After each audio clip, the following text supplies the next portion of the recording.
I'm Jake from Jakeland. I'm Sam from Four Shadows.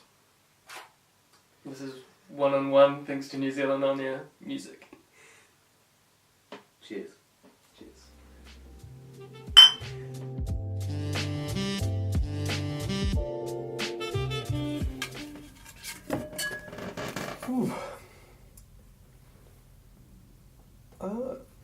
Is your songwriting more biographical or storytelling based? Biographical, definitely. Oh, yeah. Yeah. I think mine's a bit of like wishful thinking sometimes, or like, man, I'm glad I'm not in this situation sort of thing. Like it's a way of telling a story about something that isn't real in a way, but also something that I know is possible to experience. So in that sense, it's biographical, but on a different level. Yeah. Like I'm putting on a persona, like sort of thing. Like I'm pretending to be someone else while I'm writing these words, sort of thing. Yeah. But I don't really tend to analyze that thing. I just I write a bunch of words down, and if they rhyme, that's great. Yep. If they don't quite rhyme, just cut some words out and put a word that rhymes in there. Yeah. And then it's great. Yeah, that's the cool thing about it. Like, the weird thing about it being biographical, it is for my music, but it tends to be, I'll write it, it won't really mean anything at all for like sometimes years or sometimes days, and then it tends to actually like start to mean something. Absolutely. Like that's really biographical. It's where I got the name Four Shadows from. It's just kept writing things and then they turned out to be holy shit real. Or maybe that's subconscious. Like you're thinking, man, I really want this to happen, and then you write it and you put it in a song, and then it just happens. Yeah, half of the time I don't want this shit to happen. So like, you need to flip that around. Yeah. I think. So yeah, it's crazy. It's crazy. So it's like storytelling, but for the future. Yeah. So then it turns into biographical. So it starts with a story, then after time it turns into that's genius. Sweet. You can dip in the fishbowl. Yeah. Do you buy music, and why not? What was the last piece of music you bought? I do. Mostly in vinyl form. But I always wait to find the right thing. Yeah. Like it's always, am I gonna play this record until like the needle goes straight through? Yeah. Am I gonna play it that hard? Oh man, it's expensive. It is. It's. Oh man, it really is. Yeah, I'm like that. I have to listen to it. Mm. Like sometimes I'll just grab the music. Yeah. Just grab it. Yeah. And if I fall in love with that record, I'll buy it. Yeah. But I mean, there are heaps of, a few albums that I've wanted to grab for ages, and I just haven't had the cash for it. Yeah, I think about that too. But it's with that sort of thing, you know, you're always gonna like it anyway. Yeah. So. But not having it sort of leaves you sort of feeling kind of empty and like, I need to be able to listen to this all the time. Yeah. Like I need that digital download as well. Yeah. I need this on my iPad. So what was the last thing? Would have been...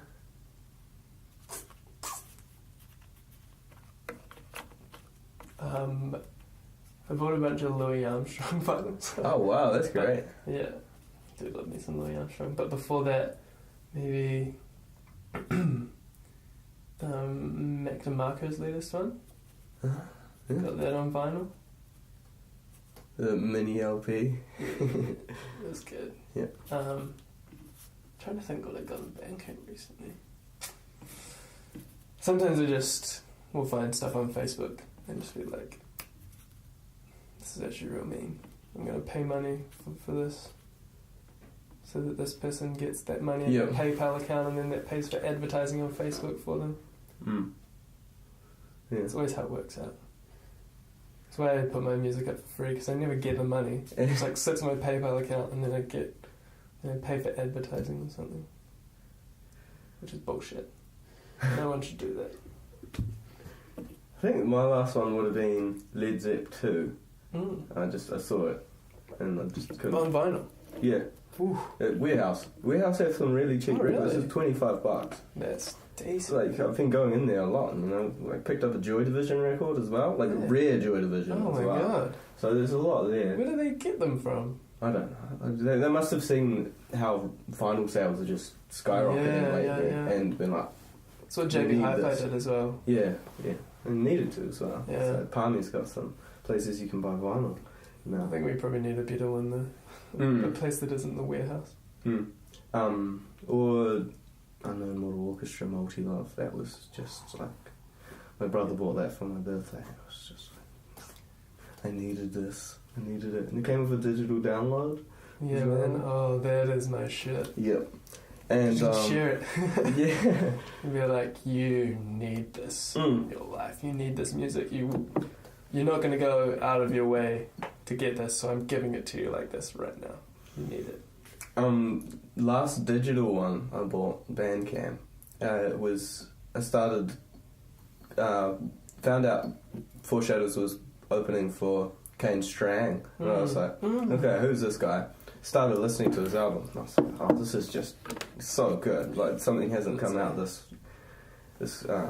flowy in a long time. So I got that one. I bought it on Bandcamp about a few days before we were going to play with him, and, you know, had a few beers. It was like 3 a.m. I bought it on my phone. I didn't have an account or something like that, so I put in a fake email address just so I could get it then and there. Yeah. So I didn't get the download code sent to my email address. Oh. So I had to email him the next day and say, hey, this happened. You know, can you give me a download code? And he's like, man, that sounds like something I'd do. So here you go. Yeah. It's legit. Yeah. Fuck, thrashed it as well. Yeah, it rolls. Ooh. How do you finish a song or get songs to the point of releasing or performing? Ooh, it's a tricky one. That is tricky. Yeah. Are they ever finished? No, I've always had this. A high school teacher once told me, you never finish a song, you just stop working on it. Yeah, there's a Da Vinci quote. Yeah. There you go. There you go. That's, well... It's pretty much it, eh? Yeah. I find it so hard to finish songs, so you must find it kind of the same boat, because we do things solo. Yeah, but we're recording the whole band on our own, and it's kind of like... I find it's finished when I can play it on the drums without fucking up. Because if I'm so particular about drumming, that's the one thing I spend the most time on. And if I fuck up even a little bit, that's it. Like, it's not ready. I find it so hard, man. Drumming, I need to work on it.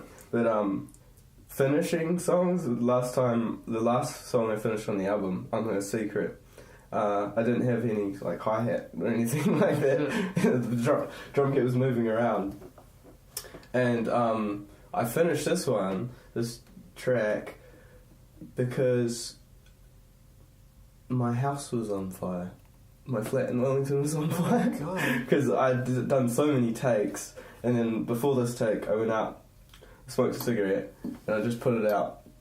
And it went into this bed that was leaning on the house that someone had just put, and it must have just started, smoking away. And I was recording the track. I have a massive window in my flat. I looked out the window. There's smoke everywhere. And then I just hear my flatmates going, the house is on fire! Wow. So I just you can hear all of this at the end of the recording. So we just ran up and down, getting pots of water to get it out. Oh, way. I grabbed the flaming bed and threw it onto the pavement. It's pretty crazy. So yeah, it's usually how I finish a song. Yeah, that's eventful. Oh man, that is. Yep. It's not finished until there's a fire. Yeah, I've had so many flats, so many flatmates. Alright, back to it. What is your musical guilty pleasure and why? My musical guilty pleasure. I knew this would come up. Yeah. And I had an answer for it. What was it?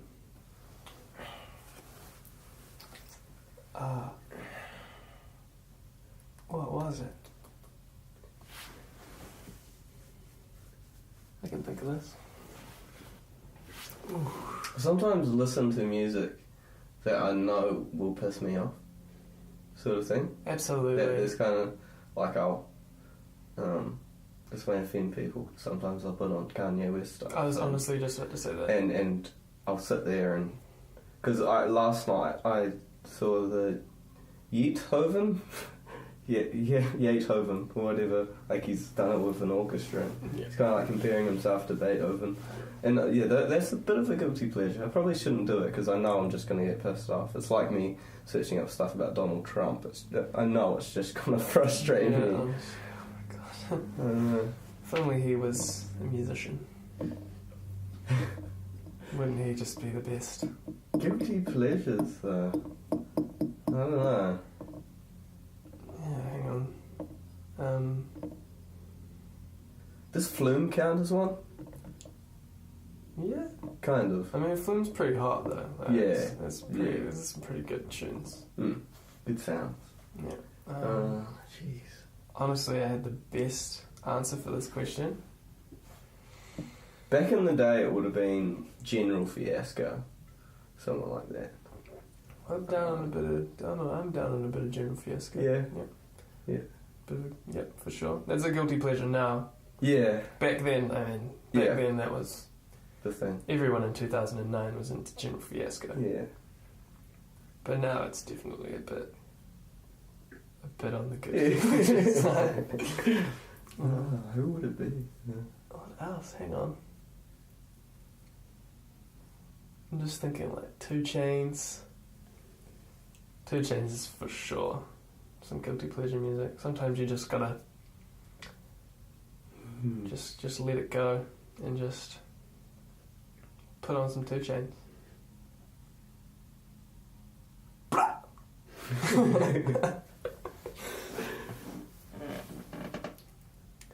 There's so much music that I just wouldn't listen to anyway. Yeah, like Ed Sheeran. Sometimes like once a year it'll be like, oh, he's such a successful singer-songwriter. There must be something there that I can learn. And that's a guilty pleasure. Yeah, I think it's quite good though. Yeah. Talented guy with nothing wrong with guilty pleasures. Ooh, I'm gonna say Justin Bieber, just because. I mean, just all the vines. They're just so great. Did you see the Grinch one with his new haircut? Oh, honestly, just puts you in a good mood. Yeah. Yeah. Alright. 2 Chainz though. Guilty pleasure for sure. Fetty Wap as well. Oh, that's it. Fetty Wap. I don't know what it is. We need to definitely play some of that. Okay. How do you design your live show? Or is it just a result of playing music live? Playing your music live? I tell the band to listen to the songs and play them. I didn't even tell my band to listen to the song. I just go, this is where you put your fingers. And this is, and just do that. Just do this. Yeah. It's nothing to design really. It's already been designed in the studio, so yeah. But it's cool to change it up. You know? The music is set. The music is set. The delay pedal isn't. You know? Yeah, exactly. Get that feedback right up, 100%, Exactly. and just let the crowd, want their ears to bleed. Oh yeah, it's an experience. So I'm feeling that. yeah, I'm feeling that. I do love just cranking that delay, just making it go.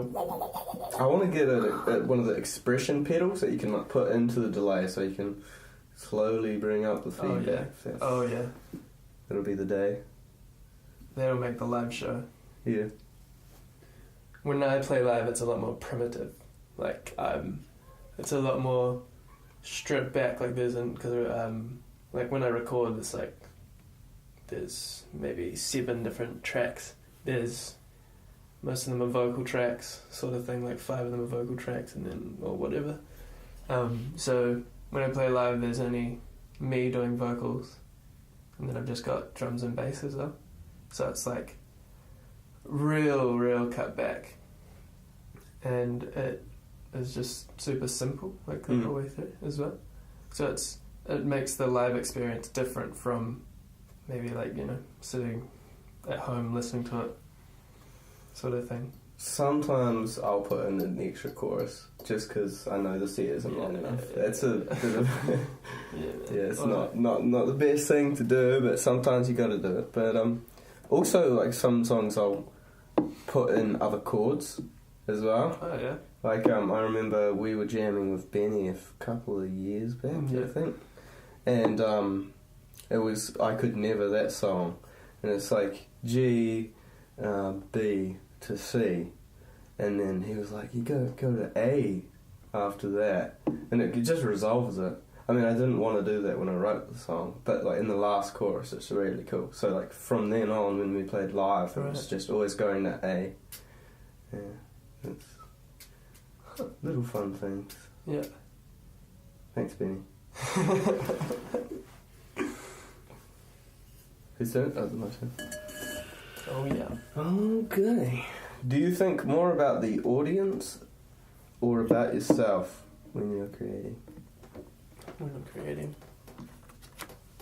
I'm pretty selfish when I write songs, to be honest.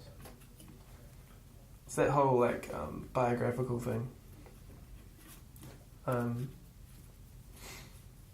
But I mean, you can't write about the audience's experience or anything like that. You know, you can write about something that is common among human people, but I get like you can't pick people out of an audience of your own demographic and write specifically for them without it being forced. Yeah, I definitely, with the album that I've just finished writing, I've focused on the vibe of it, and the vibe that, I don't know, it's just, there's a certain niche that it fits really well into, and right. for that certain audience, and it, instead of kind of, you know, trying to fit in the songwriting for everyone, it's kind of fitting in to the people that I know that will appreciate the music and they dig those vibes. So yeah, I definitely always have the audiences, you know, in mind. Like their reaction. Yeah, I guess it's the reaction and just how they'll not necessarily enjoy or view, just more of if they'll get on that level, if the song's inviting, if the vibe is inviting, so they'll start getting on that same level. Yeah. You know, I really want to do that from now on, just instead of just, I don't know. It's good to be selfish, and it's good to be strict. I think if I'm writing for my own vibe, I find it's a lot more personal, and people kind of quite attracted to that. Yeah. But I get what you mean if it is tailored to a specific sort of feel. It's more the music, you know. It's not necessarily the lyrics or anything that are tailored to them. Because I mean, yeah, they don't really want to. I mean, the lyrics. Hear about a heap of the shit I'm writing about, but they still dance to it. Yeah, or just headbang or whatever. It just has to be a bit more heavy or. Mm-hmm.